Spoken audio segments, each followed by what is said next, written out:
உங்களோட காம்படிட்டர்ஸ் யார், அவங்கலேருந்து நீங்கள் எப்படி டிஃபர் ஆகுறீங்க? ஃபார்மா இண்டஸ்ட்ரி வந்து இந்தியாவில் வந்து லார்ஜஸ்ட் இண்டஸ்ட்ரி.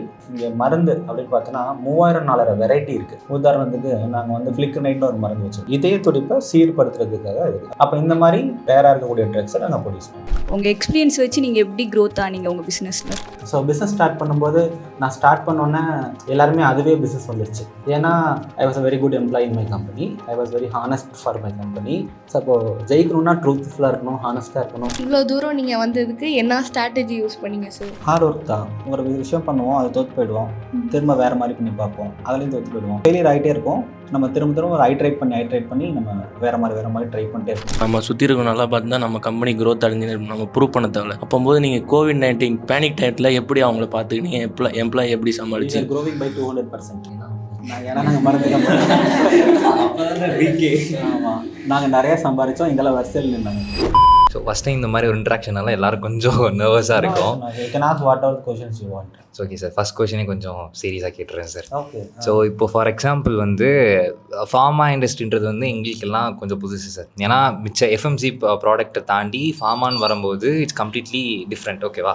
ஸோ அப்படி இருக்கும்போது இப்போ நான் ஒரு புதுசாக ஒரு பிஸ்னஸ் ஆரம்பிக்கிறேன். ஃபார் எக்ஸாம்பிள் இப்போ ஒரு ஹோட்டல் ஆரம்பிக்கிறேன்னா என்னோட காம்படிட்டர்ஸ் ஒரு 10 பேர் இருக்காங்கன்னு வச்சுக்கோங்களேன். ஸோ அவங்கள விட நான் யூனிக்காக இருக்கிறதுக்காக என்னோட டேஸ்ட்டில் இம்ப்ரூவ்மெண்ட்ஸோ இல்லை ஏதாச்சும் யூனிக்னஸ் நான் அதில் காட்டுவேன். ஸோ அந்த மாதிரி உங்கள் பிஸ்னஸ்க்கு நீங்கள் என்ன யூனிக்னஸ் காட்டுறீங்க? உங்களோட காம்படிட்டர்ஸ் யார், அவங்கலேருந்து நீங்கள் எப்படி டிஃபர் ஆகுறீங்க உங்களோட ப்ராடக்ட்ஸ் மூலயமா? ஃபஸ்ட் வந்து ஃபார்மா இண்டஸ்ட்ரி வந்து இந்தியாவில் வந்து லார்ஜஸ்ட் இண்டஸ்ட்ரி. குளோபலாக பார்த்தீங்க அப்படின்னா இந்த ஃபார்மா இண்டஸ்ட்ரி பார்த்திங்கன்னா இந்தியாவில் நம்ம மருந்து ஏற்றுமதி பண்ணுறோம் இல்லையா? இந்த மருந்து ஏற்றுமதி வந்து வேர்ல்டில் third largest country that pharma produce வந்து நம்ம எக்ஸ்போர்ட் பண்ணுறோம். ஸோ நிறைய விஷயத்தில் ஐடி நம்ம நிறைய எக்ஸ்போர்ட் பண்ணுறோம். நம்பர் 1. நம்பர் 2 வந்து ஆட்டோமொபைல்ஸ் அந்த மாதிரி இருக்குது. நம்பர் 3 வந்து இந்த ஃபார்மா இண்டஸ்ட்ரி தான், ரைட்? ஸோ அப்போது அதே போல் பார்த்தீங்க அப்படின்னா இங்கே மருந்து அப்படின்னு பார்த்தோன்னா 3000 வெரைட்டி இருக்குது. பேராசிட்டமால், மெட்ஃபார்மின், கிளிமிஃபைன்னு சொல்லி ஒரு 4000-5000 வெரைட்டிஸ் இருக்குது. ஓகே. இப்போ வந்து ஒரு சில ப்ராடக்ட் எல்லாராலையும் மேனுஃபேக்சர் பண்ண முடியாது. அதுக்கு வந்து நிச் மார்க்கெட் இருக்கும். உதாரணத்துக்கு நாங்கள் வந்து ஃப்ளிக்கனைட்னு ஒரு மருந்து வச்சுருக்கோம். அது வந்து ஆன்டி அரித்மிக் ட்ரக்னு சொல்லுவோம். வந்து இதய துடிப்பை சீர்படுத்துறதுக்காக இருக்குது. அவங்க உட்காந்தே இருப்பாங்க, டக்குன்னு இதயம் வேகமாக துடிக்க ஆரம்பிக்கும். அப்போ அவங்களுக்கு இந்த மருந்து கொடுத்தா தான் அவங்களுக்கு சரியாகும். அப்போ இந்த மருந்தோட மார்க்கெட் சின்னதாக இருக்குது. அப்போ இந்த மாதிரி ரேராக இருக்கக்கூடிய ட்ரக்ஸை நாங்கள் ப்ரொடியூஸ் பண்ணுவோம். அப்போது மற்றவங்கள்ட்ட இந்த மருந்தே இருக்காது. ஸோ மார்க்கெட்டில் காம்படிஷனே கம்மியாக இருக்கும். இது ஃபஸ்ட்டு. ஸோ டிஃபரன்சியேஷன் என்னென்னா ரேர் ப்ராடக்டை டெவலப் பண்ணுறது, மற்றவங்கள்ட்ட கிடைக்காத ப்ராடக்டை டெவலப் பண்ணுறது ஃபஸ்ட்டு. செகண்ட் என்ன பண்ணுறோம் அப்படின்னா ப்ரைஸிங். அவங்க என்ன ப்ரைஸிங் கொடுக்குறாங்க, நாங்கள் என்ன ப்ரைஸிங் கொடுக்க முடியும்னு சொல்லி என்ன பண்ணுறோம், ப்ரைஸிங் நாங்கள் டிஃபரன்சியேஷன் கொடுக்குறோம். அடுத்து ப்ரமோஷன். நாங்கள் நிறைய யூனிக்கான ஆக்டிவிட்டீஸ் அந்த டாக்டரை அட்ராக்ட் பண்ணுற மாதிரி சயின்டிஃபிக் ஆக்டிவிட்டீஸ், சயின்டிஃபிக் என்கேஜ்மெண்ட்லாம் பண்ணுறோம். So that's how we differentiate. Sir, இப்போ உங்கள் ப்ரொஃபைல் நாங்கள் எல்லோரும் டிஸ்கஸ் பண்ணிகிட்டு இருந்தோம். ஸோ நீங்கள் வந்து முன்னாடியே சிப்லாம் அப்புறம் அந்த சன் இந்த மாதிரிலாம் ஒர்க் பண்ணியிருக்கீங்கன்னு பார்த்தோம். ஸோ அதில் நீங்கள் மேனேஜர் அந்த ரோல்? நான் மெடிக்கல் ரெப்பாக என் கரியர் ஸ்டார்ட் பண்ணேன். ஓகே சார், அங்கேயும் அந்த ரோல் தான் இருந்தீங்களா சார்? இல்லை, நான் வந்து ஃபஸ்ட்டு வந்து 2009 வந்து மெடிக்கல் ரெப்பாக சேலத்தில் என்னோடய கரியர் ஸ்டார்ட் பண்ணேன். சிப்லாவில். ஓகே. சன்லலாம் ஒர்க் பண்ணல. ஸோ ஒரே ஒரு கம்பெனி தான் சிப்லாவில். 2009லேருந்து 2013 வரைக்கும் நான் 4 இயர்ஸ் ஒர்க் பண்ணேன். So then I started. ஆமாம், 4 இயர்ஸ் நான் ஒர்க் பண்ணிவிட்டு அப்புறம் தான் இந்த கம்பெனி வந்து நான் ஸ்டார்ட் பண்ணேன் 2013. ஸோ அங்கே உங்களோட அப்சர்வேஷன் என்னவா சார் இருந்துச்சு? இப்போ ஒரு 4 இயர்ஸ் நீங்கள் அதை ஒர்க் பண்ணியிருக்கீங்கன்னா நீங்கள் சொல்கிறீங்களா இந்த ரேரான இது வந்து மார்க்கெட் கேப்பை நான் கண்டுபிடிச்சேன் அப்படின்னு. ஸோ இதை ரியலைஸ் பண்ணிக்கிறது டுக்ஸ் 4 இயர்ஸ் அந்த மாதிரி. உங்களோட பாயிண்ட் ஆஃப் வியூலேருந்து அதை பார்க்கணும் அப்படின்னா வந்து ஃபஸ்ட்டு ஹானஸ்ட்டாக இருக்கணும். நம்ம ஒர்க் பண்ணுற கம்பெனிக்கு, நம்ம ஃப்ரெண்ட்ஸுக்கிட்ட, எல்லார்கிட்டையும் ஃபஸ்ட்டு ஹானஸ்ட்டாக இருக்கணும். ஓகே. அப்புறம் எந்த கம்பெனிக்கு ஒர்க் பண்ணுறோமோ அந்த கம்பெனிக்கு உங்கள் ஓன் கம்பெனி மாதிரி நினச்சி ஒர்க் பண்ணணும்.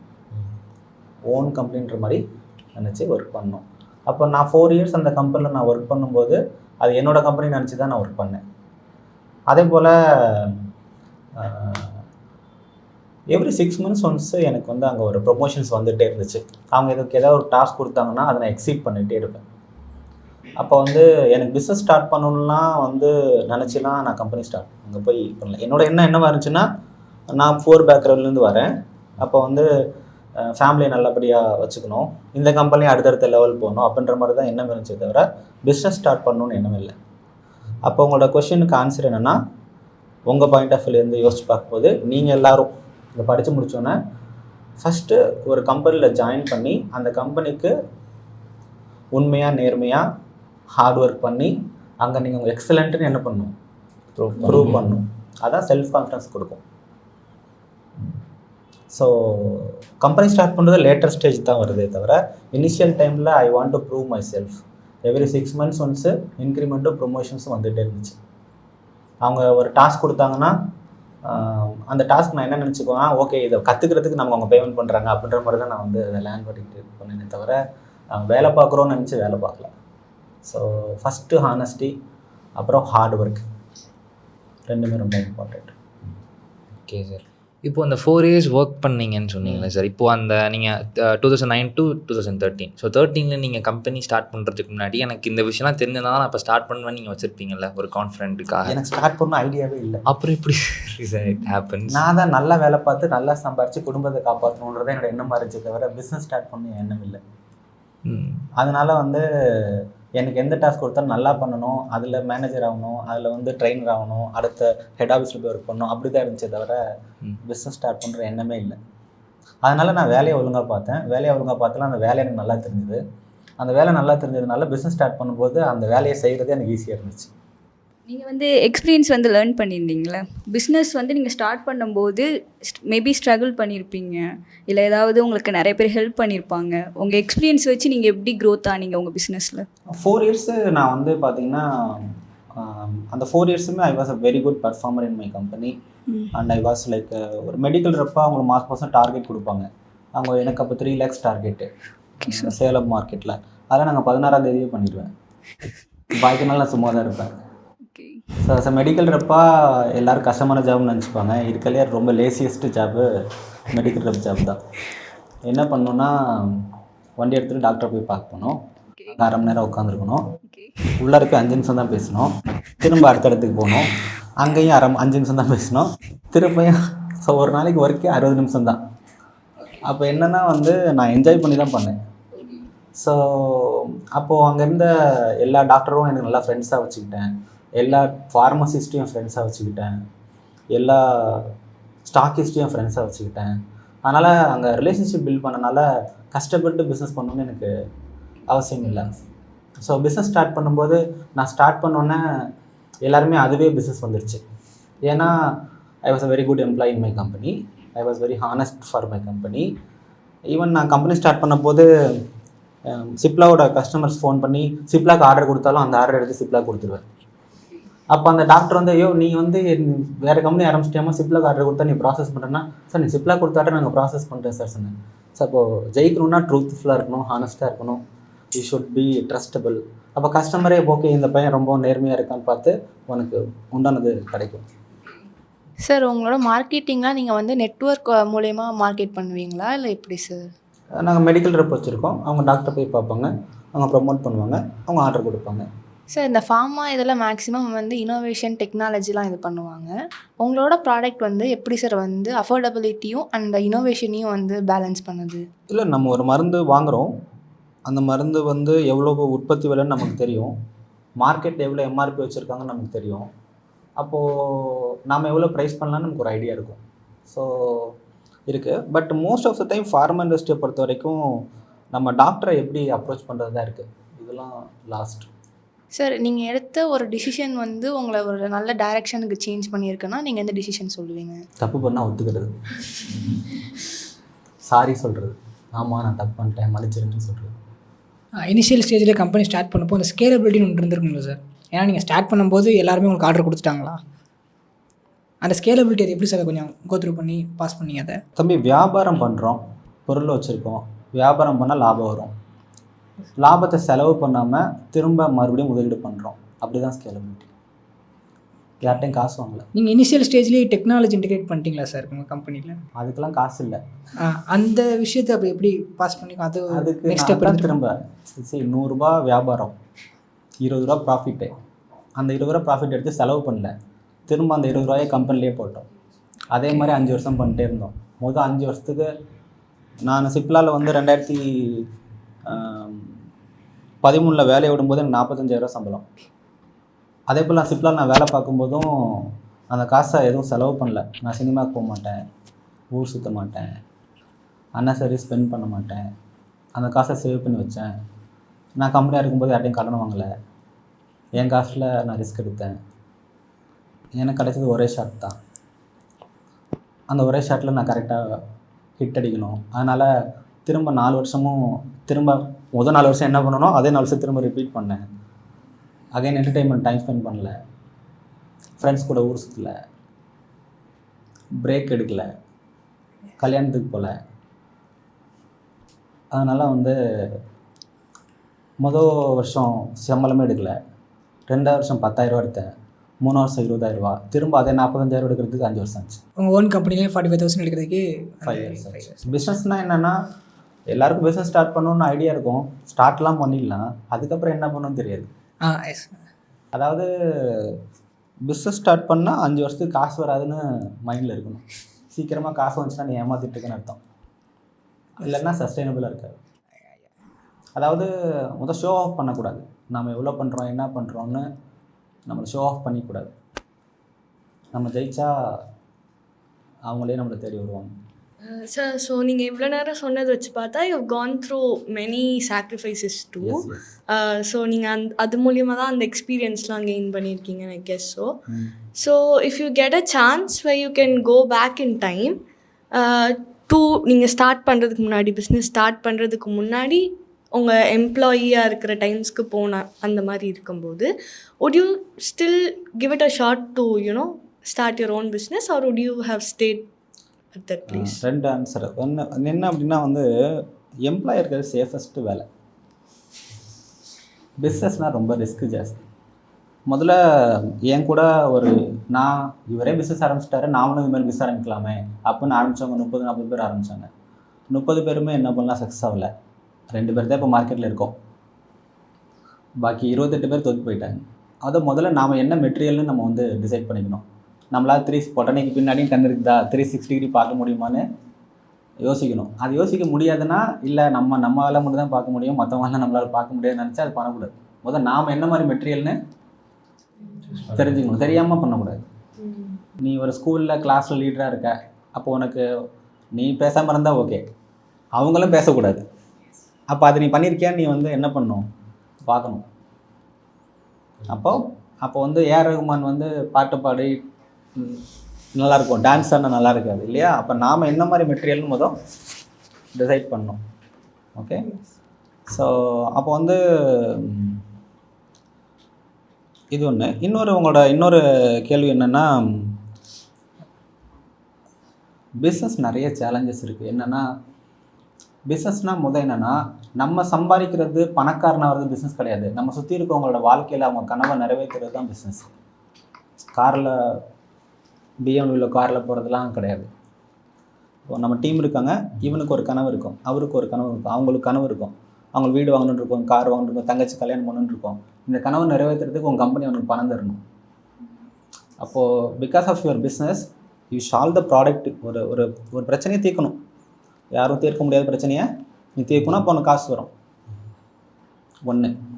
2வது, உன் சுற்றி இருக்கிற எல்லாரையும் ஜெயிக்க வைக்கணும். எல்லாருக்கும் சோறு போட்டதுக்கப்புறம் தான் உனக்கு கடைசி சோறு. அதுதான் பிஸ்னஸ். அப்போது நம்ம மற்றவங்களுக்காக உழைக்க ரெடியாக இருக்குமா?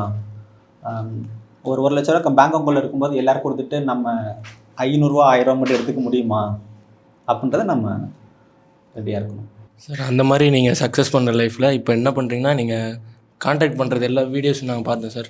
நீங்கள் எக்ஸ்ப்ளோர் பண்ணுற யூடியூப் சேனலையும் சப்ஸ்கிரைப் பண்ணி இப்போ அனலைஸ் பண்ணேன் சார். அப்போது என்ன செய்றீங்கன்னா, நீங்கள் கரெக்டாக அப்ரோச் பண்ணுற விதம் வந்து நிறைய டெக்னிக் யூஸ் பண்ணுறீங்க. அப்புறம் நீங்கள் அப்ரோச் பண்ணுற மெம்பர்ஸ்லாம் பார்த்தா கஷ்டம் டாக்டர்ஸ், அவங்க வெல் எக்ஸ்பீரியன்ஸாக இருக்காங்களோ இல்லையோ. அப்புறம் வந்து நான் பிஸ்னஸ் ஸ்டார்ட் பண்ணியிருக்க மாட்டேன். ஏன்னா மோஸ்ட் கம்ஃபர்டபுளாக இருக்கிறது ஒரு எம்ப்ளாயாக இருக்கிறது தான். பிஸ்னஸ் பண்ணும்போது என்னென்னா நிறைய சட்டங்களை தெரிஞ்சுக்க வேண்டியிருக்கு. நம்ம படித்தது மட்டும் நான் நல்ல வேளை நான் BBA படித்தேன். படிக்கும்போது நான் என்ன பண்ணேன்னா வந்து அந்த புத்தகங்களை ஒழுங்காக படித்தேன். இப்போ பிஸ்னஸ் லான் இருக்குன்னா நீங்கள் அப்ளை பண்ணணும். அங்கே வந்து லேபர் லான் இருக்குன்னா அதை நீங்கள் அப்ளை பண்ணணும். இஎஸ்ஐ பிஎஃப் தான் லேபரில், ப்ரொஃபஷனல் டேக்ஸ் தான் லேபரில். ஒருத்தவங்கள்ட்ட இப்போ கூட நான் வரும்போது சைன் பண்ணிட்டு வந்தேன், கான்ட்ராக்ட் போடுறேன், அதுதான் பிஸ்னஸ்லாம். அப்போ வந்து நீ அங்கே என்னெல்லாம் நீ இப்போ படிக்கிறியோ, புத்தகத்தில் படிக்கிறியோ, அதை ஸ்கிம் த்ரூ பண்ணாமல் அதை ஒழுங்காக படிக்கணும். அப்போ தான் வந்து இங்கே வந்து இது நம்ம படித்தது தானேன்னு உனக்கு தெரியும், இல்லாட்டி அது ஃபாரின் லாங்குவேஜ் மாதிரி தெரியும். அப்போ வந்து ஒரு கம்பெனி எடுத்தது 14 சட்டங்களை தெரிஞ்சுக்க வேண்டியிருக்கு. நம்ம பாட்டு கம்முன்னு உட்காந்துருப்போம். இன்கம் டேக்ஸ்லேயும் நோட்டீஸ் வரும், ஜிஎஸ்லேயும் நோட்டீஸ் வரும். அந்த நோட்டீஸ்லாம் டென்ஷன் ஆகாமல் அதை உட்காந்து படித்து போய் ரெஸ்பாண்ட் பண்ணணும். என்னன்னா the answer is no. If I were in that situation I could have be employ also. ஏன்னா நிறைய ஸ்ட்ரெஸ்ஸை நான் கடந்து வந்திருக்கேன் பீயிங் ஒரு பிஸ்னஸ் மேனாக இருக்கும்போது. It's a good one that இந்த ஒன்லி என்ன பிஸ்னஸ் மேனாக இருக்குன்னா மற்றவங்களையே மகிழ்ச்சி அடையே உன்னால் பார்க்க முடியுமா, அவங்க ஹாப்பி பண்ணால் உனக்கு ஹாப்பியாக இருக்குன்னா ஷுட் டூ. லாஸ்ட்டு தான் உனக்கு ஹாப்பி. சார் உங்கள் கோலான பயோசினர்ஜி வந்து நீங்கள் அடுத்த மூமெண்ட்டாக பண்ண போகிறேன்னு சொல்லியிருந்தீங்க சார். அதில் வந்து என்ன மெயினாக கான்செப்ட் சொல்லியிருந்தீங்கன்னா, நீங்கள் குவாலிட்டி ப்ராடக்ட் ரிசீவ் பண்ண போகிறேன், நேச்சுரல் ப்ராடக்ட்ஸை வந்து இன்க்ரீடியன்ஸை யூஸ் பண்ணி மெடிசன் ப்ரொடியூஸ் பண்ண போகிறேன். அந்த லெவல் ஆஃப் ஸ்டேஜ் உங்கள் கம்பெனி எந்த நிலைமையில் இருக்குது சார்? இப்போ பண்ணிகிட்ருக்கோம், 4-5 ப்ராடக்ட் பண்ணிட்டுருக்கோம். இப்போ நேச்சுரல் இன்ஃபியூஷன் நம்ம பிராண்ட் வச்சுருக்கோம். அதில் வந்து ஹேர் சீரம், ஷாம்பு, கண்டிஷனில் பண்ணிகிட்ருக்கோம். Natural infusion sir 2013 like company start ஆகிருக்கு சார். ஸோ அப்போலேருந்து இவ்வளோ தூரம் நீங்கள் வந்ததுக்கு என்ன ஸ்ட்ராட்டஜி யூஸ் பண்ணீங்க sir? Management strategy? Hard work தான். எப்படி திரும்ப திரும்ப இப்போ ஒரு விஷயம் பண்ணுவோம், அதை தோற்று போயிடுவோம், திரும்ப வேறு மாதிரி பண்ணி பார்ப்போம், அதுலேயும் தோற்று போயிடுவோம், திரும்ப வேறு மாதிரி பண்ணி பார்ப்போம். ஸோ ஃபெயிலியர் ஆகிட்டே இருக்கும். நம்ம திரும்ப திரும்ப ஒரு ஐட்ரேட் பண்ணி நம்ம வேறு மாதிரி ட்ரை பண்ணிட்டே இருக்கணும், நீ அந்த சக்ஸஸை வந்து அடையிற வரைக்கும். Then what is your 5-10 years goals? Coming 5 years? We want to be a 100 crore company. Okay sir. And எங்களோட இலக்கு என்னென்னா, ஐ want to become a 1500 crore company per month. 18,000 கோடி ஒரு வருஷத்துக்கு பண்ணுறது என்னோட இலக்கு. 50,000 பேருக்கு வேலை கொடுக்கணும்னு நம்மளோட இலக்கு. உலகம் முழுவதும் எல்லா நாட்டிலையும் என்விரான் இருக்கணும்னு என்னோட இலக்கு. அதுக்கு இந்த ஒரு லைஃப் டைம் தேவைப்படுது. I can do multiple things. I can do இப்போ வந்து ஏஆர் ரகுமான் எப்போவுமே மியூசிஷியன் தான், விஜய் எப்போவுமே ஆக்டர் தான், இப்போ பொலிட்டிஷியன் ஆகிட்டார். ஸோ அதே போல் யாரெல்லாம் ஒரே வேலையை திரும்ப திரும்ப செஞ்சிட்ருக்காங்களோ அவங்க வெற்றி அடைஞ்சிருவாங்க. கரெக்டாக எல்லாருக்கும் ஒரே ஒரு டேக்லைன் தானே, Rajini actor, Modi politician, Abdul Kalam scientist, அவ்வளோதான். You can't have multiple titles. நிறைய பேர்லாம் போடுறாங்க, அவங்க ஃபுட்டின்லாம் போகிறாங்க, அது எல்லோரும் ஈஸியாக வாங்கிடலாம். That's not a title. தமிழில் என்ன ஃபுட்டினா சோத்து முட்டை அதானே, வேறு ஏதாவது? ப்ளீஸ் டோன்ட் சொல்கிறேன், ஜஸ்ட் ஃபன்னாக சொல்கிறேன். பட் என்ன அப்படின்னா, அப்போ ஒருத்தவனுக்கு ஒரு டைட்டில் தான். ஐ want to tie as a pharmaceutical manufacturer who built a company that doing 80,000 crore and I given a job for 50,000 people. That's my goal. Sir இப்போ ஒரு யங்ஸ்டர்ஸ் வந்து இப்போ உங்கள்கிட்ட வந்து நான் ஸ்டார்ட் பண்ண போகிறேன் அப்படின்னு சொன்னாங்கன்னா நீங்கள் என்னென்ன அவங்களுக்கு அட்வைஸ் பண்ணுவீங்க சார்? முதல்ல எந்த பிஸ்னஸ் பண்ணணும்னு நினைக்கிறியோ, எந்த இது உனக்கு ரொம்ப பிடிச்சிருக்கோ, அதில் போயிட்டு ஒரு கம்பெனியில் ஜாயின் பண்ணி அந்த கம்பெனிக்கு உண்மையாக, நேர்மையாக, ட்ரஸ்ட் ஒர்த்தியாக, நல்லா சூப்பர் டூப்பர் பர்ஃபார்மராக இருக்கு. அப்போ ஆட்டோமேட்டிக்காக உனக்கு அந்த தொழிலோட ஆழ்ந்த அனுபவம் கிடச்சிரும். அப்போ உனக்கு தைரியம் இருக்கிறப்போ பிஸ்னஸ் ஸ்டார்ட் பண்ணு. லைக் உங்கள் கம்பெனி கோயம்புத்தூர்லேயும் ஹிமாச்சல் பிரதேஷ்லேயும் இருக்குது. Like why those place? என்ன ஸ்பெசிஃபிக் ரீசன் இருக்கா சார்? நாங்கள் அந்த ஹிமாச்சல் இருக்கிற ஃபேக்ட்ரி நிறைய மேனுஃபேக்சர் பண்ணிகிட்டு இருந்தோம். அப்புறம் அவங்களே அதை எடுத்து பண்ணுறீங்களான்னு கேட்டாங்க. ஸோ விட்டு வைக்கிட்டு ஒன்றும் பெரிய ஸ்ட்ராட்டஜிலாம் இல்லை. ஓகே, பேசிக் ஒரு ஃபிட்னஸ் பேக் மாதிரி, அதாவது ஒரு நாளைக்கு தேவையான நியூட்ரிஷனை வந்து சாட்டிஸ்ஃபை பண்ணுற மாதிரி ஒரு பேக் பண்ணிக்கிட்டு இருக்கோம் சார் இப்போது கரண்ட்லி. Very good. அந்த பேக் வந்து பார்த்தீங்கன்னா 25 rupeesல நட்ஸ் அண்ட் சீட்ஸ் இதெல்லாம் வச்சு கொடுக்குற மாதிரி. இப்போது அந்த மாதிரி நாங்கள் பண்ணிக்கிட்டு இருக்கோம். எங்களுக்கு இப்போ ஸ்கேலபிலிட்டியில் ஒரு பெரிய இஷ்யூவாக போயிட்டுருக்கு சார். எங்களுக்கு என்ன மாதிரி ஸ்கேல் பண்ணுறதுங்கிறதுல ஒரு பெரிய கன்ஃபியூஷன் ஆகிட்டு இருக்குது. இன்னொன்று என்னென்னா, எங்களுக்கு டார்கெட் ஆடியன்ஸ் கஸ்டமர்ஸ் பிடிக்கிறதுலேயே ஒரு பெரிய பிரச்சனை போயிட்டுருக்கு இப்போது. அதை எப்படி சார் அதை சாட்டிஸ்ஃபை பண்ணுறது? டெக்னாலஜி இன்க்ரியேட் பண்ணால் மட்டும்தான் இதை ஸ்கேல் பண்ணுறது பெருசாக, இல்லை நீங்கள் சொன்ன மாதிரி என்கிட்ட ப்ராடக்ட் இருக்குது, தொழில் பண்ணிக்கிட்டு இருக்கேன், பட் ஆனால் என்னால் ஸ்கேல் பண்ணுறது ரொம்ப சிரமமாக போயிட்டுருக்கு. நட்ஸ் பவுடரா? Nuts and seeds, raw nuts and seeds. Okay, raw nuts and seeds. அது மார்க்கெட்டில் எப்படி அமேசானில் எவ்வளோ காம்படிஷன் இருக்குது சார்? அமேசானில் நாங்கள் பண்ணுற மாதிரி காம்படிஷன் இல்லை சார். எப்படி இருக்குன்னா, ஒரு பெரிய பேக்கு, ஒரு 200-300 பேக்கில் வந்து ஒரு 1/2 கிலோ 1/4 கிலோங்கிற மாதிரி நிறைய பேர் சேல் பண்ணுறாங்க. பட் ஆனால் எங்ககிட்ட இந்த யூஎஸ்பி என்னென்னா, பெர் டேக்கு தேவையான நியூட்ரிஷன், அதாவது 27 grams of nuts and seeds, இந்த மாதிரி இது வந்து கிடையாது அமேசான் அண்ட் ஃப்ளிப்கார்ட்லேயோ இல்லை ஆஃப்லைன் ஸ்டோர்ஸ்லேயே கிடையாது. எங்ககிட்ட மட்டும்தான் இந்த மாதிரி பேக் இருக்குது. ஆனால் இது எங்களுக்கு ஸ்கேல் பண்ண முடியல. ஏன்னா இது வந்து வெறும் நட்ஸ் அண்ட் சீட்ஸ். எல்லாருமே பார்த்தோன்னா ஃப்ளேவர்டா, சாக்லேட் மிக்ஸ்டா அந்த மாதிரிலாம் கேட்குறாங்க. ஆனால் அப்படிங்களால மிக்ஸ்டு பண்ண முடியாது. ஏன்னா இதில் வந்து நேச்சுரலாக பண்ணுங்கிறதுனால இதை பண்ண முடியல. ஸோ ஸ்கேல் பண்ணுறதுல எங்களால் மார்க்கெட்டிங் பண்ணுறதும் ஒரு மாதிரி பிரச்சனையாக போயிட்டுருக்கு. ஸ்கேலும் பண்ண முடியல. டெக்னாலஜி இன்டெகிரேஷனுக்கும் காசு இல்லை. ஸோ அதுதான் என்ன பண்ணுறது. கையில் ஒரு மைக் வச்சுருக்கில்ல தம்பி, அது நல்லா இருக்கல, கையில் பிடிச்சிருக்க. எஸ். அது 8000 ரூபா தான் அதோட விலை, கரெக்டாக? அப்புறம் ஹேண்டியாக இருக்குது. ஓகே. ஸோ அப்போ எந்த பொருளுமே என்ன பண்ணால் கஸ்டமர் அட்ராக்ட் பண்ணணும். எந்த பொருளுமே கஸ்டமர் அட்ராக்ஷன் கன்வின்ஸ் பண்ணக்கூடாது. நீ கான்செப்ட் சொல்லி முடிச்சோன்னா ஓகே கொடுங்கன்னு சொல்லிடணும். அதுக்கப்புறம் அவன் நிறைய கேள்விக்கு நீ பதில் சொல்கிற மாதிரி இருந்துச்சுன்னா ப்ராடக்ட் சரியில்லைன்னு அர்த்தம். நீ ப்ராடக்ட் இதுதான் ப்ராடக்ட்டு அப்படின்னு சொல்லி முடிச்சோன்னா கஸ்டமர் என்ன பண்ணணும்? வாங்கிக்கணும். அப்படி வாங்கிட்டானா உன் ப்ராடக்ட்டுக்கான அக்செப்டபிலிட்டி என்னவா இருக்குது? ஜாஸ்தி இருக்குது. நீ அவனை கன்வின்ஸ் பண்ணி தான் வாங்குற மாதிரி இருக்குன்னா நீ ஏதோ சால்வ் பண்ணல, கஸ்டமரோட ரெக்குயர்மெண்ட்டை சால்வ் பண்ணல. இப்போ நீ என்ன பண்ணணும்? அதே ப்ராடக்ட்டை மற்றவங்க வாங்குவாங்களான்னு கேட்கணும். நீ வாங்குவியா நீ யோசிச்சு பார்க்கணும்.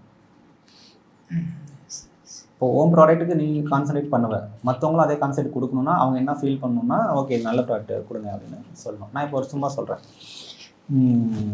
That is a company who is doing a water tank cleaning. Do you want or not? Water tank என்ன பண்ணுறாங்க? என்னைக்காவது உங்களுக்கு தேவைப்படுமா இல்லையா? நம்பர் நோட் பண்ணி வச்சுக்கோல. This is the product. Okay. When you say the product அவங்க என்ன பண்ணுவோம்? உடனே எனக்கு தேவைங்க, ஆமாம் என்னைக்காவது எனக்கு கண்டிப்பாக எனக்கு தேவை, நம்பர் கொடுங்கன்னு சொல்லி அந்த சர்வீஸ் நம்ம என்ன பண்ணிக்குவோம், வாங்கிக்குவோம். Example, when you have product, this product வந்து நல்லாயிருக்கு. அப்போது மார்க்கெட்டில் என்ன ப்ராடக்ட் கொடுக்குறாங்கன்னு பார்க்கணும். அந்த ப்ராடக்ட்டில் நாம் என்ன வந்து பெஸ்ட்டாக அடிஷன் பண்ண முடியும்னு பார்க்கணும். அடிஷனோ டெலிஷனோ பண்ண முடியுதுன்னு பார்க்கணும்.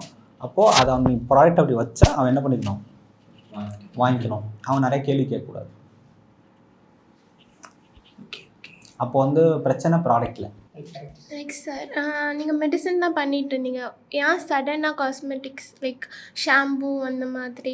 அலைடு தான், பார்மா நியூட்ரா காஸ்மெட்டிக் ஒரே இண்டஸ்ட்ரி தான். Sir as a management student நாங்கள் என்ன மாதிரியான ஸ்கில்ஸ் எல்லாம் டெவலப் பண்ணால் ஃபார்மசிட்டிக்கல் இண்டஸ்ட்ரியில் எங்களுக்கு ஒர்க் கிடைக்கும் சார்? ஃபார்மாசிட்டிக்கல் இண்டஸ்ட்ரியில் ஒர்க் கிடைக்கணும். நைஸ். இப்போ வந்து நீங்கள் எம்பிஏ ஸ்டூடெண்ட்டு. ஸ்டூடெண்ட்ஸ் அதாவது எல்லோரும் பயந்து ஓடுறது சேல்ஸ் அண்ட் மார்க்கெட்டிங். எல்லோரும் வேணுன்றது ஹெச்ஆர். எல்லோரும் வேணுன்றது அட்மினிஸ்ட்ரேட்டிவ் ஒர்க். எல்லாருக்கும் வேணுன்றது நிறைய சம்பளம். எங்கே சம்பளம் நிறைய கிடைக்கும்? சேல்ஸ் அண்ட் மார்க்கெட்டிங்கில் இருந்தால் தான். எங்கே சம்பளம் கம்மியாக கிடைக்கும்? அட்மினிஸ்ட்ரேஷன் ஹெச்ஆரில் தான். Okay. Yes. Groom your skill on sales and marketing. இப்போ அவர் ஒரு என்டர்ப்ரனர்னு வச்சுக்கோங்க, பிஸ்னஸ் பண்ணுறாரு. இப்போ நீங்கள் வந்து அவருக்கு உன் ப்ராடக்ட் தானே நான் கூட விற்றுறேன், அது ஒன்றும் இல்லைன்னு போடல, என் மார்க்கெட்டிங்கில் நான் என்ன பண்ணி தரேன்? சேல்ஸ் பண்ணி தரேன். நீ அவன்கிட்ட போகிற, அவன் 50,000 ரூபாயோ 1,00,000 ரூபா சேல்ஸ் பண்ணி ஹெல்ப் பண்ணுறேன். இப்போ உனக்கு 20,000 சம்பளத்துக்கு எடுத்துட்டாங்க. இவன் 2 lakhs பண்ணுறேன், எனக்கு 40,000 கொடுக்கணும், என்ன செய்வார்? கொடுப்பார். கண்டிப்பாக. சரி 10 lakhs பண்ணுறேன், 1 lakh கொடுங்கன்னு சொன்னால் என்ன செய்வார்? கொடுப்பார். நான் இன்னும் நிறைய பேப்பர் ஒர்க் பண்ணுறேன், நிறைய ஃபைல் பண்ணுறேன், டெய்லி ஆல்சி டைமுக்கு வந்துடுறேன்னு சொன்னால் என்ன சொல்லுவார்? இன்னும் கொஞ்சம் அதிகமாக கொடு. ஸோ அப்போ என்ன பண்ணால் நீங்கள் எந்த கம்பெனியில் ஜாயின் பண்ணாலும் அந்த கம்பெனியை ஜெயிக்க வைக்கணும். ஜெயிக்க வச்சா உங்களை ஜெயிக்க வைப்பாங்க. வாழ்க்கையோட லாஜிக் என்னென்னா மற்றவங்களை ஜெயிக்க வைக்காமல் நாம் ஜெயிக்க முடியாது. சார் நீங்கள் வந்து புதுசாக ட்ரக்ஸ் வந்து இன்ட்ரடியூஸ் பண்ணுறீங்க இல்லைங்களா சார்? ஸோ நேச்சுரலாகவே வந்து அதில் ரிஸ்க் இருக்கும் இல்லைங்களா? நீங்கள் வந்து அதை டெஸ்டிங் பண்ணணும். So what is the procedure for that? இப்போ வந்து செமாக்ளூட்டைட்னு ஒரு மருந்து வந்திருக்கு. அது வந்து வெயிட் லாஸ்க்கு இருக்கக்கூடிய மருந்து. இப்போ வந்து இந்தியாவில் வந்து ஒரு மருந்தை முதல் தடவையாக அறிமுகப்படுத்தும் போது நீங்கள் எல்லா கிளினிக்கல் ட்ரையல்ஸும் பண்ணணும். முதல் தடவையாக அறிமுகப்படுத்தும் போது எல்லா கிளினிக்கல் ட்ரையல்ஸும் பண்ணணும். இப்போ ஆல்ரெடி ஒரு மருந்து இருக்குது, ஆனால் ஏதோ ஒரு பிரச்சனையினால அவங்க டிஸ்கன்டினியூ பண்ணிட்டாங்க. இல்லை ஏதோ ஒரு மருந்து இருக்குது, அந்த மருந்து வந்து சரியாக ப்ரமோட் பண்ணலை. இந்த மாதிரி மருந்து எடுத்து ஆல்ரெடி எஸ்டாப்ளிஷ்டு மருந்து பட் என்ன ஆகலை, ப்ரமோட் ஆகலை. அந்த மாதிரி மருந்தை நம்ம என்ன பண்ணலாம் பண்ணும்போது இந்த மாதிரி கிளினிக்கல் ஸ்டடீஸ் பண்ண தேவையில்லை. ஸோ அப்போ வந்து நாங்கள் பண்ணுற எல்லா மாலிகுல்ஸுமே ஆல்ரெடி எஸ்டாப்ளிஷ்டு ப்ராடக்ட்டு, அதில் இருக்கிற சின்ன சின்ன கேப்ஸை பயன்படுத்தி நாங்கள் வந்து மார்க்கெட் பண்ணுறோம். சார் அப்போ உங்களுக்கு இதுக்கு முன்னாடி வந்து இந்த ரிஸ்க் வந்திருக்காங்க சார்? இந்த மாதிரி லீகலி உங்களுக்கு எதாவது பிரச்சனை வந்திருக்குங்களா சார்? அதான் இப்போ வந்து ஒன்ஸ் இந்த மாதிரி இன்னோவேட்டிவ் ப்ராடக்ட் பண்ணால் தான் அந்த எல்லாமே பண்ணணும். கிளினிக்கல் ட்ரையல்ஸ் பண்ணணும். இல்லை நம்ம வந்து ஆல்ரெடி ஜெனரிக் ப்ராடக்ட் தான் பண்ணுறோம் அப்படின்றப்போ நம்ம வந்து என்ன பண்ணால் அந்த ப்ரொடக்ஷன் பண்ணி முடிச்சதுக்கப்புறம் சர்டிஃபிகேட் ஆஃப் அனாலிசிஸ்னு சொல்லி அதுக்கு ஒரு சர்டிஃபிகேட் இருக்குது. இந்த பேராமீட்டர்லாம் டெஸ்ட் பண்ணணும்னு சொல்லுவாங்க. அந்த பேராமீட்டர்லாம் பண்ணதுக்கப்புறம் தான் ஃபேக்ட்ரிலேருந்தே அதை டிஸ்பேச் பண்ணுவோம். ஸோ எல்லா டெஸ்ட்டும் பண்ணதுக்கப்புறம் தான் வெளியே வரும். இப்போ டெஸ்ட்டில் ஃபெயில் ஆச்சுன்னா நம்ம டிஸ்பேச்சை பண்ண மாட்டோம். Sir, so as an employee நீங்கள் உங்களோட 45,000 அந்த சம்பளம் இருக்கிற ஒரு ஒர்க்கை விட்டுட்டு வந்ததே இஸ் அ பெரிய ரிஸ்க். ஸோ அதை தாண்டி உங்களோட இந்த பீரியட் ஆஃப் டைமில் have you faced any situation where நான் அப்படியே இருந்திருக்கலாமோ அப்படின்னு நீங்கள் நினச்சது? அப்படி எப்போவுமே நினச்சதில்ல. ஒன்ஸ் இறங்கியாச்சுன்னா அப்புறம் there is no back steps. அதுக்கு என்னென்னா, நான் வந்து பிஸ்னஸ் ஸ்டார்ட் பண்ணும்போது அதான் ஒரு லாங் டைம் கேமுக்கு நான் வந்து ரெடி ஆகிக்கிட்டேன். எனக்கு தெரியும் நமக்கு வாழ்க்கையில் ஒரே ஒரு வாய்ப்பு தான் கிடைக்கும். இதில் நம்ம தோற்றுட்டோம்னா நம்ம ஃபேமிலி சப்போர்ட் பண்ணாது, நம்ம குடும்பம் சப்போர்ட் பண்ணாது. இதில் ஜெயிச்சே ஆகணுன்ற ஒரு ரெக்குயர்மெண்ட் இருந்துச்சு. அதனால தான் நம்ம பிளான் பண்ணோம். ஸோ நான் பிஸ்னஸ் ஸ்டார்ட் பண்ணும்போது அடுத்த 5 இயர்ஸ்க்கு தேவையான ஃபண்ட் ரெடி பண்ணி வச்சுட்டு தான் ஸ்டார்ட் பண்ணேன். ஸோ என்னோட டோட்டல் ஃபண்டை வந்து ஒரு 50% பிஸ்னஸ்க்கும் 50% ஃபேமிலியோட சஸ்டைனபிலிட்டிக்கும் நான் அலோகேட் பண்ணிட்டேன். I told my wife to you should take care of the family for next 3-4 years. This is the மணின்னு சொல்லி நான் பிஸ்னஸ் ஸ்டார்ட் பண்ணி அப்ஃப்ரண்ட்டாக கையிலே கொடுத்துட்டேன். So she didn't ask me money for 2 years. Like paramedicine தான் உங்கள் ஃபீல்டு, நீங்கள் எப்படி சூஸ் பண்ணீங்க? உண்மையாக சொல்லணும்னா நான் சென்ஜாஸில் படிச்சுட்டு இருந்தேன். அப்போ நான் நிறையா பார்ட் டைம் ஜாப்லாம் ஒர்க் பண்ணிகிட்ருப்பேன். என் ஃப்ரெண்டு வந்து என் ஃப்ரெண்டு பேர் சுதன், அவன் வந்து சிப்லாவில் ஜாயின் பண்ணி ஒர்க் பண்ணிகிட்டு இருந்தான். இந்த கம்பெனியில் ஜாயின் பண்ணால் லேப்டாப் தரானுங்களா அப்படின்னு சொன்னான். அதனால் ஜாயின் பண்ணேன். ஃபார்மாலாம் சூஸ் பண்ணல. ஸோ எனக்கு அப்போல்லாம் எங்களுக்கு லேப்டாப்லாம் கிடையாது. So I want that laptop, that's why I join. Sir, உங்கள் கம்பெனியில் இப்போது ஏதாச்சும் highest selling medicine, mostly sold drug அப்படின்னு ஏதாச்சும் இருக்கா சார்? பென்டப்ரசோல் டொமிப்ரோடோன். அதை நாங்கள் நிறையா மாதத்துக்கு ஒரு 7 லட்சம் டேப்லெட்டுக்கு மேலே சேல் பண்ணுறோம். அதோட பர்பஸ் என்ன? வயிற்றுச்சல். இப்போது நீங்கள் கம்பெனியில் ஸ்டாக்ஸ் ஃபண்ட்ஸ் எல்லாம் இன்வெஸ்ட் பண்ணும்போது எந்த டிபார்ட்மெண்ட்டில் சார் மோஸ்ட்லி இன்வெஸ்ட் பண்ணுவீங்க? ரிசர்ச் டிபார்ட்மெண்ட்டா இல்லை marketing? Product. Okay. New product பண்ணிட்டே இருப்போம். தொழில் சிம்பிள். நம்ம ஒரு பிஸ்னஸ் பண்ணணும், அந்த பிஸ்னஸில் ஒரு வருமானம் வரும். அந்த வருமானத்தில் வரக்கூடிய லாபத்தில் நமக்கு எவ்வளோ கம்மியாக பணம் தேவையோ அவ்வளோ மட்டும் எடுத்துக்கிட்டு பேலன்ஸை திரும்ப அதுலேயே முதலீடு பண்ணணும், சரியான இடத்துல முதலீடு பண்ணணும். அது வந்து மற்றவங்ககிட்ட நம்ம பெரிய ஆளாக காட்டிக்கணும்னு பண்ணக்கூடாது. அந்த தொழிலுக்கு அங்கே என்ன தேவைன்றதை என்ன பண்ணணும். வெளில போர்டு பார்த்தீங்களா குட்டியாக இருக்குது, அது 300 ரூபா தான். எனக்கு தேவையில்லை. எங்கள் என்விரான் கம்பெனிக்கு பெரிய போர்டு தேவையில்லை, எனக்கு லைட் போர்டு தேவையில்லை. 2 லட்சம் பண்ணாலே பெரிய லைட் போர்டு. கம்பெனி பண்ணால் லைட் போர்டு வைக்கணும்னு அவசியம் கிடையாது. இந்த பிஸ்னஸுக்கு எங்கள் தொழிலில் நாங்கள் தான் டாக்டர் தேடி போகிறோம். எங்கள் விசிட்டிங் கார்டு தான் எங்களோட லைட் போர்டு. அப்போ என்னென்னா செலவு எதுக்கு தேவையோ அதுக்கு தான் பண்ணணும். அப்போ எங்கள் கம்பெனிக்கு வந்து பெரிய போர்டு தேவையில்லை. சார், அந்த 4 இயர்ஸ் ஒர்க் பண்ணும்போது உங்களோட மைண்ட் செட் என்னவா இருந்துச்சு? ஏன்னா நீங்கள் சின்ஸ் லேப்டாப் அந்த மாதிரி ஃபன்னியாக சொன்னீங்க உள்ளே வந்துட்டேன்னு. ஸோ அதுக்கப்புறம் எப்படி மைண்ட் செட்டாக ப்ரிப்பேர் ஆகிக்கிட்டீங்க? ஓகே, இது உள்ளே வந்துட்டோம், ஸோ இதுதான் நம்மளுக்கு அடுத்த லைஃப் அப்படின்னு எப்படி ஒரு இப்போ ஃபார் எக்ஸாம்பிள் இப்போ நாங்கள் இருக்கோம்னு வச்சுக்கோங்களேன். இப்போ லைஃப்பில் எனக்கு ஏதாச்சும் ஒன்று வரும்னா ஒரு 4-5 எக்ஸ்பெரிமெண்ட் பண்ணியிருப்பேன். சரி ரைட், இது வரல, அப்போ அடுத்து இதாக பண்ணுவோம், அது பிடிச்சிருந்துச்சுன்னா ஓகே அதில் போகலாம்.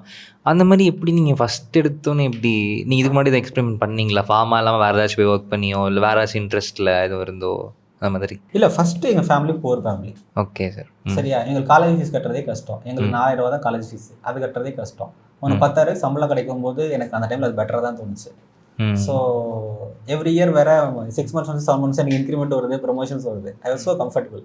அப்போ எது கொடுத்தாலும் அதை அடுத்தடுத்து எக்ஸீட் பண்ணணும் தான் என்ன இருந்துச்சு தவிர மற்றவங்கள பார்க்கவோ மற்றவங்கள என்ன செய்கிறாங்கன்னு கவனிக்கவோ எக்ஸ்பெரிமெண்ட் பண்ணவோலாம் நேரம் இல்லை. அந்த கொடுத்த வேலையை சரியாக பண்ணணும். அதுவே உங்களுக்கு போக பிடிச்சிருச்சு? எப்பவுமே அப்படி தான். அது எல்லாருக்குமே அப்படி தான். நீங்கள் பண்ணுறவருக்கு பிடிக்கணும் பிடிக்கலலாம் கிடையாது. அதாவது எப்படின்னா, யாருக்கெல்லாம் தோசை தொழில் தெரியும்? தோசை ஓகே, ஃபஸ்ட் வாட்டி தோசை கரெக்டாக வந்துடுமா? சரி, இப்போ தோசை தீஞ்சு போயிடுது, சரியாக வர மாட்டேங்குது, என்ன செஞ்சால் கரெக்டாக வரும்? நோ நோ ஆனியன் வச்சு நோ நோ அடுத்தடுத்த தோசை விட்டு பார்த்து எந்த தோசை கரெக்டாக நீங்களே சொல்லுங்கள் சார். எல்லாமே ஒரு தடவை முட்டை போட்டு சும்மா இது பண்ணிட்டு வெள்ளை போட்ட அதுக்கப்புறம் தோசை போட்டு தோசை கரெக்டாக வரும். சின்ன வெங்காயம் போட்டு தேய்ச்சது அது கரெக்டாக வரும்.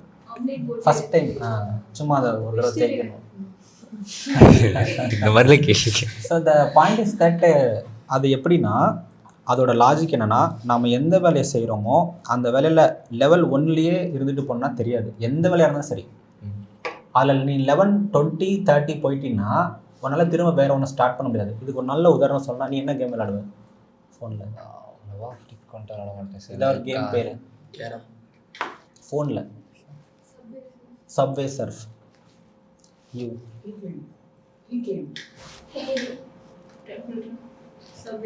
ரைட். இதெல்லாம் லெவல்ஸ் இருக்குல்ல.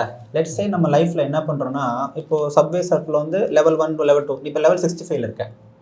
இப்போ அவங்க வந்து ஒரு கேம் விளாட்றாங்க, அதில் அவங்க லெவல் 45 இருக்காங்க. ஓகே, நெக்ஸ்ட்டு 10 years அதே கேம் விளாட்ற என்ன இருப்பா, நீ லெவல் 150, 200, 300 இருப்ப.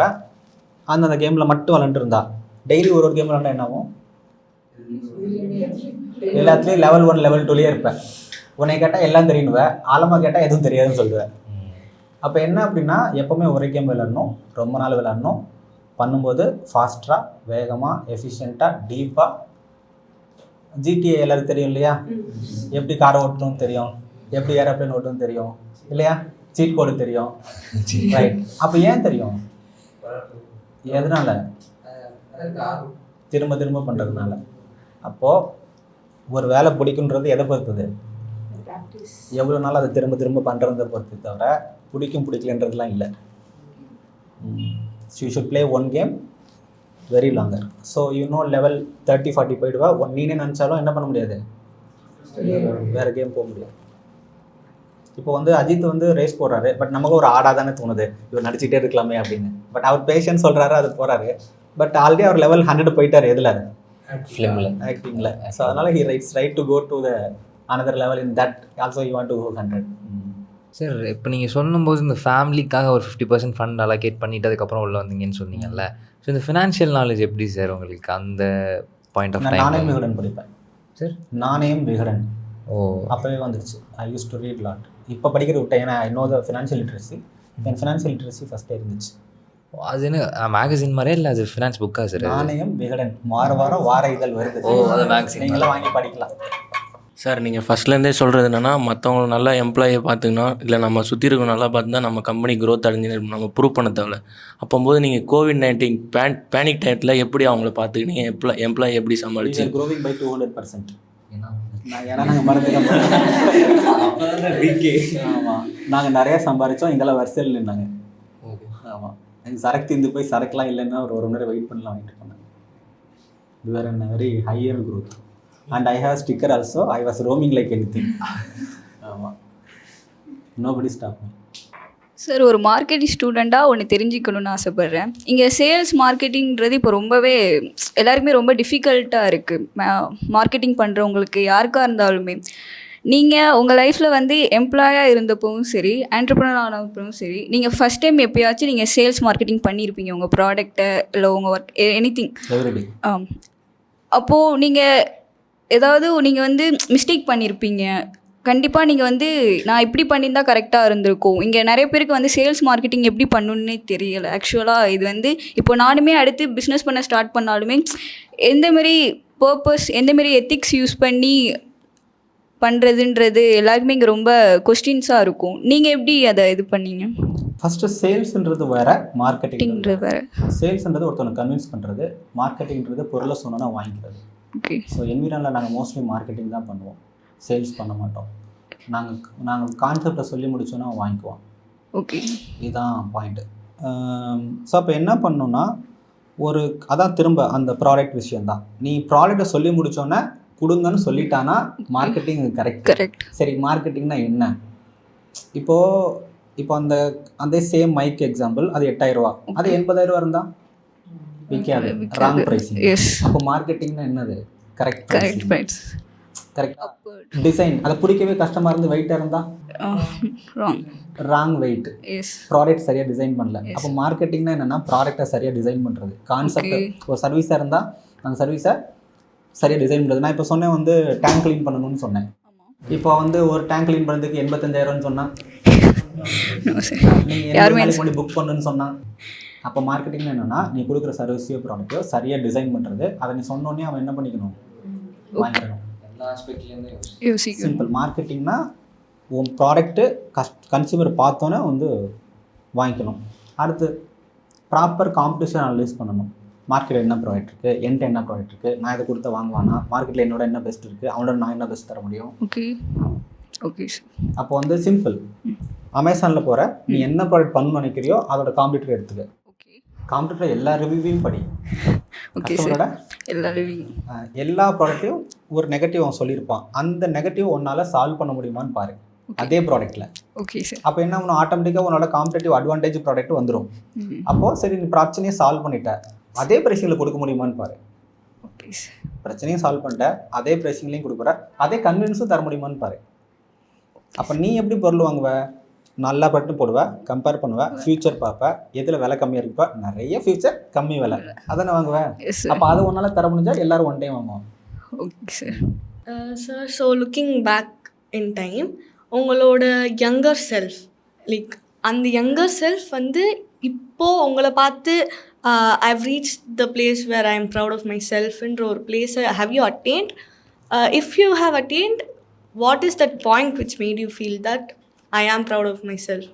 And if not, I'm proud of myself but I'm not quite அவ்வளோதான். இன்னும் ஐ வாண்ட் அச்சீவ் தட் 50,000 பேருக்கு வேலை கொடுக்கணும். அதான் I feel that I achieve something. இப்போ நாங்கள் வந்து காலேஜ் செகண்ட் இயர் பண்ணிகிட்டு இருக்கோம். இப்போ இருந்தே அதை பண்ண ஆரம்பிங்க அப்படின்னா நீங்கள் எதை சார் சொல்லுவீங்க எங்களை?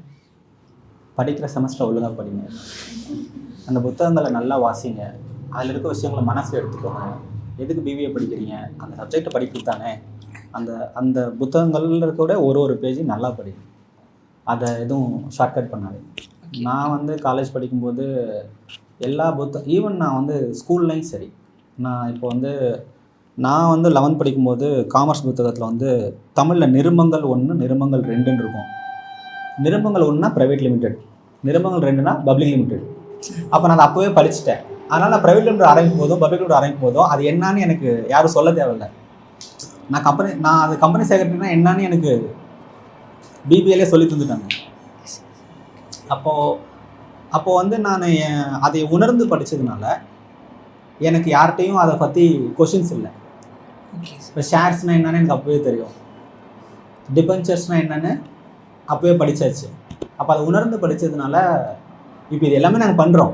பட் அது யாரும் எனக்கு எக்ஸ்பிளைன் பண்ண தேவையில்லாமல் இருந்துச்சு. அதே போல் பேசிக்காக நான் அக்கௌண்ட்ஸில் 192 195 சம்திங். ஸோ அப்படின்றப்போ எங்கள் கம்பெனியில் அக்கௌண்ட்ஸ் தான் க்ளீனாக இருக்கும். ஆடிட்டர் வந்து எதுவும் கரெக்ஷன் சொல்ல முடியாமலே இருக்கும். இப்போ எங்களுக்கு வந்து கோயம்புத்தூர் நம்பர் 1 ஆடிட்டர் தான் எங்களுக்கு ஆடிட்டரு. நாங்கள் ஜோஹோ புக்ஸ் தான் யூஸ் பண்ணுறோம்.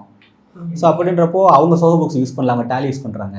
அவங்களுக்கு டவுட்னா எங்கள்கிட்ட கேட்பாங்க. ஸோ கம்பெனியில் எவ்ரி டிபார்ட்மெண்ட்டும் அந்த டிபார்ட்மெண்ட் பீக்கில் இருக்கிறதுக்கு காரணம் இந்த புத்தகங்களை சரியாக படித்தது தான். எங்கேயோ போய் தேடாதீங்க. You have in your hands right now. It's time to read your books very well. It was a great meeting, sir. I think they had a great experience with you. Thank you for your time. Thank you, sir. You all are wonderful audience. There are nice questions. And it's also opportunity for me to share my thoughts to you. Thank you, sir. Thank you. All the best. நீங்களாம் ரொம்ப நல்லா கேள்வி கேட்டீங்க. எல்லோரும் business பண்ணுறேன்னு நினைக்கிறீங்கன்னு நான் நினைக்கிறேன். பட் அதுக்கு நீங்கள் வந்து முதல்ல உங்களை நல்லா க்ரூம் பண்ணிக்கங்க. இது ஒன்றும் இல்லை, இந்த ஓட்டப்பந்தயம் மாதிரி தான். நம்ம வந்து ரன்னிங்கில் வந்து ரன்னிங் ரேஸில் வந்து 100 மீட்டர் ரன்னிங் ரேஸில் வந்து we want to become first prize அடிக்கணும்னா முதல் வரைக்கும் காலைல 5 மணிக்கு எழுந்திக்கிறது இல்லையா, 2வது வரைக்கும் கிரவுண்டுக்கு போகிறது, ஷூவை மாட்டுறது, ஓடுறது, ட்ரைனிங் எடுக்கிறது. மார்க்கெட்டில் ஆல்ரெடி ஒருத்தவன் 9.5 செகண்டில் ஓடிட்டு இருந்தானா நீ 9.3ல் ஓடினா தான் ஜெயிக்க முடியும். அதை பீட் பண்ணுறது முதல் தேவை ட்ரைனிங். அப்புறம் தான் இந்த எடுத்துக்கிட்டாப்புல. Good, all the best.